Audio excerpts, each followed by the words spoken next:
Alright, be prepared to learn about some politics, because today we're going to be talking about guns and economy. So with the world as polarized as it is right now, arguably the worst it's been in a very long time. And I'm not just saying this because this is a graded assignment, but what better to talk about than to see how the different political parties feel about issues. So today I'm going to talk about the differing opinions of both gun control and the economy, and how the Republican, Democratic, and Libertarian parties feel about these crucial issues. I also feel that it's appropriate to focus on some recent events in the news that tie to gun control, mainly the case of Kyle Rittenhouse and how different parties feel that the case should go. So first up, the Republican opinion.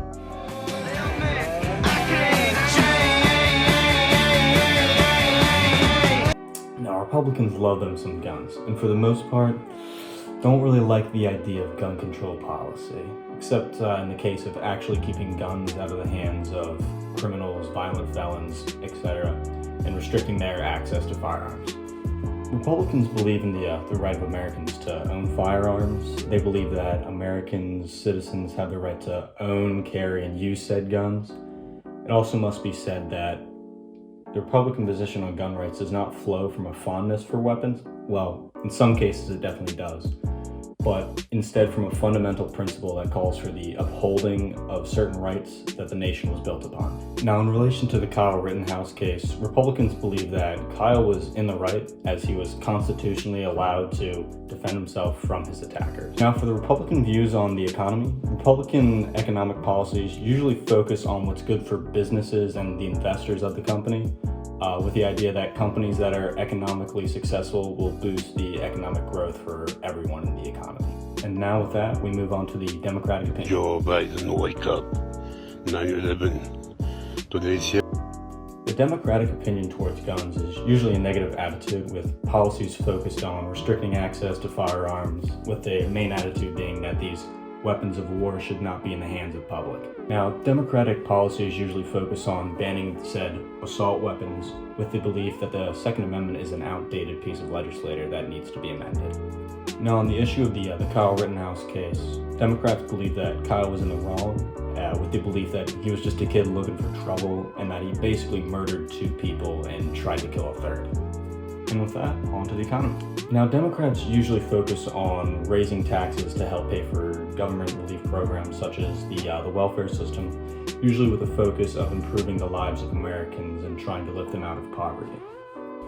Now, a good example of Democratic legislation focusing on the economy would be this infrastructure bill that's about to be passed, the Build Back Better bill, focusing on improving the infrastructure in the United States.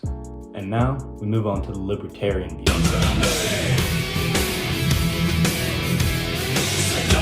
Now, I'll be focusing on the more extreme side of the Libertarian Party, as many of the ideas of the Libertarian Party are pretty similar to the Republican Party or directly correlate with them.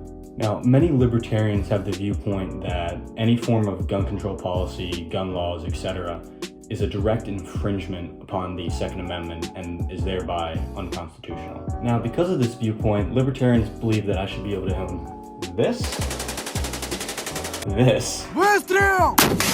this. Some even have the viewpoint that I should even be allowed to own this. And now I feel like this should go without saying, but Libertarians are of the view that Kyle Rittenhouse was completely justified in his actions and in the shooting of his 3 alleged attackers. And now, focusing on the economy, Libertarians are of the view that people should be allowed to run their businesses the way they see fit without government intervention, and that the belief that these businesses will flourish without that government oversight, making a better experience for consumers and more jobs for the employees, as well as making it better for the employer themselves. Now, Libertarians are of the view that taxes, well, they're not a big fan of them, we can say that much, and they believe that taxes are just a government overstep and that they're not necessary in our current state. And with that, this project is over. Now we can move on to the next group.